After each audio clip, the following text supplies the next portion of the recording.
I just got out of jail, it was like, just because I got shot on the East Coast, I'm like, fuck the East Coast. You know, half the rappers from the East Coast was there when I got shot. Nobody knew a thing. That's just like you come into the hood and the police ask them what happened, and everybody's like, I don't know. You know they lying. And all I was doing was like, give me my proper etiquette. If Biggie was out here on the West Coast, he was in the studio with me and we homeboys, and he got shot, no, I wouldn't tell him who did it, but he would want, I wouldn't go ride on niggas who did it, but he would want to know who did it. Then I'd be like, look, man, these niggas from Watts did it. Boom, this is why they want to talk to you. When. That's how I do it. Just like when the niggas from the 60s wanted to get a trench. I went to them personally and talked to them. I do it by the rules of etiquette. So I got shot. I'm like, yo, what happened? Come see me in jail. Biggie all in the air to my ear pockets, my homeboy Woom, but not seeing me. My homeboy Stretch is going to Biggie's concerts. Niggas is like abandoning me. But all in the air and on TV, they like, yeah, Pop, rest, you know, keep the struggle on. I was like, yo, I'm starting to turn into like Slick Rick. Niggas is just gonna act like I'm gonna just be in jail and they gonna give me shout outs and try to take my position. And if you watch, that's what Biggie did. Listen to it. I was there, nigga. I trained the nigga. He used to be under me like my lieutenant. The nigga, I used to come to New York. I used to do shows and let the nigga come on before I did Keep Your Head Up and Get Around. Because nobody knew the nigga in New York. And I used to tell a nigga, yo, if you want to make your money, you gotta rap for the bitches. Do not rap for the niggas. I told the nigga, don't rap for the niggas. Rap for the bitches. The bitches will buy your records and the niggas want what the bitches want. So all of a sudden he changed from being listen to party and bullshit, listen to his style. He changed from that to Big Papa. Because of me. He had my album, Me Against the World was the second one. He had the first one. I changed everything because Ready to Die came out and it sounded like my album. All my album was about, you know, dealing with death. And then he came out Ready to Die and I had to switch it. Wow. That's why it was less East Coast rap, East Coast beats, because Biggie had just took my shit. That's what, but you can listen to it. That's what that was a success too, because he took like West Coast sound. We flipped it. I told him that. I told him that. I trained. He was supposed to be Thug Life. All while he was coming up, I used to let him come on stage with me. He was screaming Thug Life. Hey, cause I he was like, I hate Brooklyn, I hate New York. I'm out with them niggas, puppy cheating me. Woo, woo, woo. All of a sudden he blew up, and he wasn't saying Thug Life. So I started getting mad, and I was seeing the niggas plays. He was hugging me, yo, Pop, yo, thank you, he's the only nigga that woo, woo. But he told me like about a week before I got shot. He knew the nigga that was shot me. He was like, Pop, don't hang around this nigga. You know, we walked in with the nigga that shot me, that ended up shooting me. He's like, Pop, don't fuck with this nigga, because I knew the nigga too. He was my co-defendant. And I was like, what you mean? He's like, I'll talk to you about it later. And we didn't talk. The next time I saw him was at the studio where I got shot. So I knew he knew what happened. So I was like, Biggie, what happened? He kept sending me messages like a bitch, you know, like I'ma come see you. No, nigga, what happened? While I'm in jail, strangers is telling me, yo, you don't know? Biggie homeboy shot you.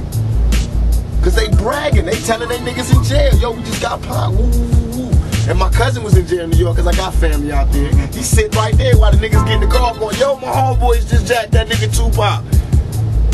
So that's how I knew who shot me, what happened, and everything.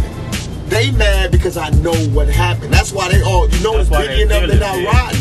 That's why what I'm doing, I know what I'm doing. I'm destroying him. I fucked his wife. I'm fucking him in the game. I'm destroying him. He lives by the rules of the game. He lives off a mafia image. I'm bringing him, showing how he totally disregards the rules of the game, and he's everything but a mafia nigga. Reinventing it. Right, I'm showing him. You know what I mean? Like, if anybody's a mafia nigga, me, nigga. I fucked your bitch. I took 5 shots. I went in your crew. I mean, I just what?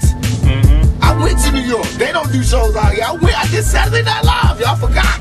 Live in New York where everybody knew I was going to be there on stage, no problems. Went to the clubs, everything.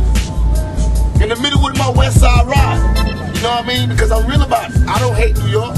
But if y'all don't understand it, then fuck it. You get rolled over too.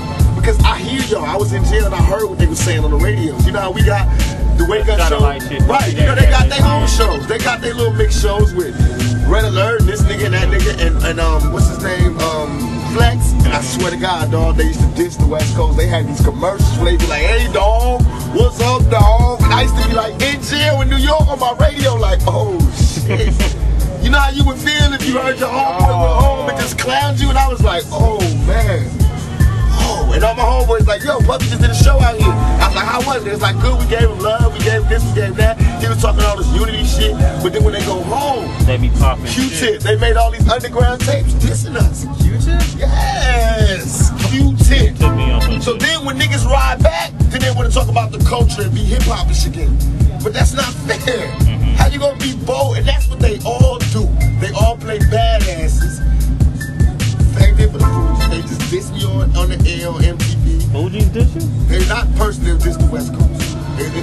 nigga is like California love. The East Side is the best side. Well, I seen them. All them niggas is talking about how much they respect me and love me. See, I hate that. Because I be dead serious. It's one thing when they say that Chino XL is talking about. He got a rhyme where you know how you always got these little metaphors. He say, you'll get fucked like 2Pac did in jail. Now I'm telling y'all beforehand, off the air, I'm gonna beat this nigga's ass. And everybody's gonna be talking about how wrong I am, how I haven't changed, but what am I supposed to do when a nigga disrespected my manhood like that? See what I mean? It's like I can't get out the game. Just like I'm saying, just like Scarface and that Carlito's way. I want to be legit. We got restaurants coming up with Alanis Morissette, me, Snoop Sugar, and Alanis Morissette open up a restaurant. Alanis is nice. I'm doing a soundtrack. My first soundtrack. I'm the music supervisor for this movie I'm doing. I got Alanis on there, Michelle, Incalacia, whatever her name is. All these coming out. All this shit coming up. But what's gonna reign supreme in '96 and '97 is the ride I'm doing. And it's not even like I feel like I'm doing it for hip hop. All I'm trying to do is get the imposters out. I remember Biggie sleeping on my couch. I remember begging bitches to fuck him.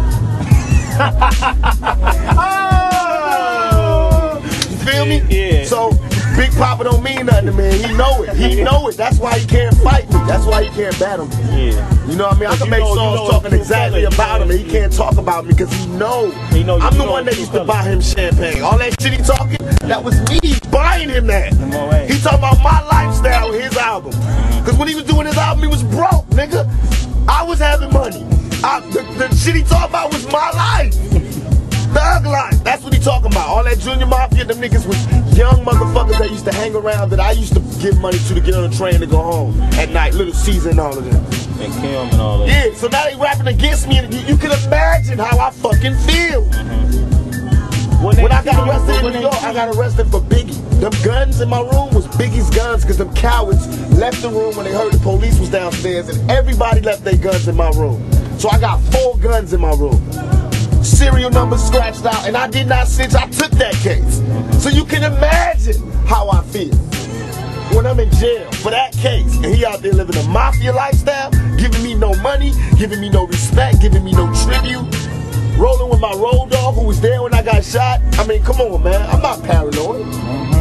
I'm not paranoid. Y'all niggas know what time it is. Yeah. I mean, what it is that them East Coast drug dealers got them niggas under extortion. I came and fucked up everything. Because I dissed them niggas in the Daily News. They put a hit out on me. When a nigga tried to rob me, which is all they wanted to do, I knew what they told me. That's what they was telling me. Pop, they was sending me messages through my closest road dog saying, Pop, why did you fight them? They was just coming to take your shit. But I wasn't letting nobody take my shit, and I was strapped that day. That's what I couldn't put in the bottle. I had two double Glocks on me. And when I pulled for my shit, that's when I got shot. And the reason I knew my homeboys set me up is because my homeboys knew I was strapped. The dudes came straight for me. My homeboys is behind the niggas. Like, they running for swag. My homeboys behind the niggas, and they didn't do nothing. They knew I was strapped. All they had to do was grab the nigga, and I could have bust. But they got guns, so these niggas can come up to me, and these niggas just sitting there. And they say, get, and these niggas drop to the floor. I knew it was a setup. Nobody come downstairs to after them shot. And then after you shot, now after you shot, you went up there, they looked at you like you was a ghost? Yo, when I walked upstairs, Swag, on everything I love, I seen it in their eyes. I can never describe this look until you get shot and you see yourself. Niggas looked at me like this. I walked out the elevator, because I walked out the elevator, I didn't know I was shot in my head or nothing. I wasn't, they said in the vibe interview, I was acting like I was in a movie. What they really trying to say is this nigga is raw. I got shot 5 times, came upstairs, did not know I had got shot 5 times. I thought I only got shot once. Damn, dude, sound like you got a lot on your chest. And that's why I'm giving it to you straight raw, because you got to go back and tell them the shit that we ain't recording. I'm giving you that, you know, not to tell them the specifics, but you know when somebody calls you, go, yo, why did they do this? You know, they go, trust me, we talk to them, we know, blam, blam, blam. Now y'all know, you know what I mean? Just like they niggas on their radio stations know. Because what I was mad at is that we didn't have a radio station like that. Me and Snoop got an okay from 92.3 to start West Side Radio. But I don't want to do it unless it's right. What I really just wanted, I was just proving the point again. We want our radio stations to true to us, true to us. If you want that type of, you better give us some commercials every week. We want new shit like they do on the East Coast. East Coast, East Coast, East Coast, East Coast, East Coast, East Coast.